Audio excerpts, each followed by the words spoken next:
বাঙালির পাকশালায় আপনাদের জানাই স্বাগত। প্রত্যেকবারের মতন আজও আমি হাজির হয়েছি একটা পুরনো রেসিপি নিয়ে, যা বাংলার ঘরে সৃষ্টি হয়েছিল। আজকের এই রেসিপি ঠাকুরবাড়ির রেসিপি। রবীন্দ্রনাথ ঠাকুর ভীষণ খাদ্যরসিক ছিলেন এবং তাঁরই আবদারে ঠাকুরবাড়ির রান্নাঘরে বিভিন্ন সময় বিভিন্ন পদ সৃষ্টি হয়েছে। এই রেসিপিও তেমনভাবেই সৃষ্ট একটি রেসিপি। আজকের রেসিপির নাম ডাল ফেলা। এর জন্য আমি নিয়ে নিয়েছি মটরের ডাল 1 কাপ, মানে 100 গ্রাম মতো। এটাকে আমি রাতভর ভিজিয়ে রেখেছিলাম। 5 ফোড়ন, 3টে পটল, একটা রাঙা আলু, 2টো আলু, 3টে কাঁচা লঙ্কা ও 1 ফালি কুমড়ো। আমি প্রথমে দেখিয়ে দিচ্ছি আজকে রান্নার জন্য সবজিগুলো ঠিক কিভাবে কাটতে হবে। আলুগুলো কিন্তু এইভাবে চ্যাপ্টা করে কেটে নিলাম। এবারে আমি চৌকো করে কুমড়োগুলো কেটে নিচ্ছি।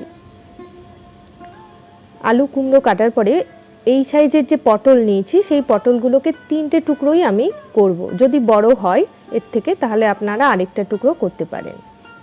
রাঙা আলুও ডুমো করে কেটে নিয়েছি। তৈরি আজকে রান্নার সবজি। এবারে কড়াইয়ে আমি কিছুটা তেল নিয়ে প্রথমেই এই কাঁচা সবজিগুলোকে একে একে ছেড়ে দেব। সব সবজি একই সঙ্গে দেব, আলাদা করে ভাজার দরকার নেই, বা খুব বেশি যে ভাজতে হবে এমনও নয় বিষয়টা। সামান্য একটু নাড়াচাড়া করার পরে হালকা একটু রং ধরলে বা নরম হয়ে গেলেই সবজিটা আমি তুলে নিলাম। ওই কড়াইয়ের মধ্যেই আমি ডাল, ভিজিয়ে রাখা ডাল দিয়ে দিলাম। এই ডালটা হালকা তেল যে লেগেছিল তার সঙ্গে একটু নাড়াচাড়া করে নিয়ে আমি পরিমাপ মতন জল দিয়ে দিলাম এবং আমি এখন এটিকে 10 মিনিট ফুটতে দিলাম। 10 মিনিট পর দেখিয়ে দিচ্ছি ডালটা ঠিক কোন অবস্থায় এলে আপনারা পরের পর্বে যাবেন। দেখুন ডালটা এরকম হাফ সেদ্ধর বেশি হয়ে গেছে। এইবার এর মধ্যে আমি ভেজে রাখা সমস্ত সবজি দিয়ে খুব ভালো করে নাড়তে লাগলাম। আপনারা লক্ষ্য করবেন আজকের রান্নায় ঠিক কি কি মশলার আমি ব্যবহার করছি।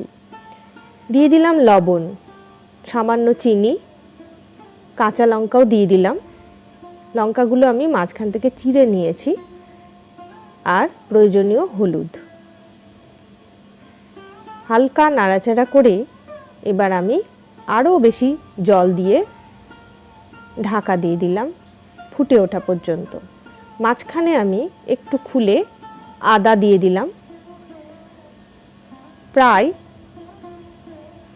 5 থেকে 7 মিনিট পর যখন খুলে দেখে নিলাম ডালটা সিদ্ধ হয়েছে কিনা। এই অবস্থায় আমি ঘি দিয়ে দিলাম 1 চামচ, তার মধ্যে 5 ফোড়ন দিয়ে দিলাম। ফোড়ন থেকে সুন্দর গন্ধ বেরোলেই ওই গরম হাতাসহ ফোড়ন আমি দিয়ে দিলাম তরকারির মধ্যে। তৈরি হয়ে গেল আজকের রেসিপি ডাল ফেলা। এত সহজ সুস্বাদু রেসিপি আগে কখনো দেখেছেন কি? খেয়ে দেখুন বাড়িতে। আর মশলা দেখলেন তো, কোনো মশলা ছাড়াই কেমন সুস্বাদু রেসিপি তৈরি হয়। না ধনে না জিরে কিচ্ছু লাগেনি আজকের রান্নায়। কেমন লাগলো আজকের রান্না লিখে জানান আমাকে। ভালো থাকবেন সকলে। আজ তবে আসি।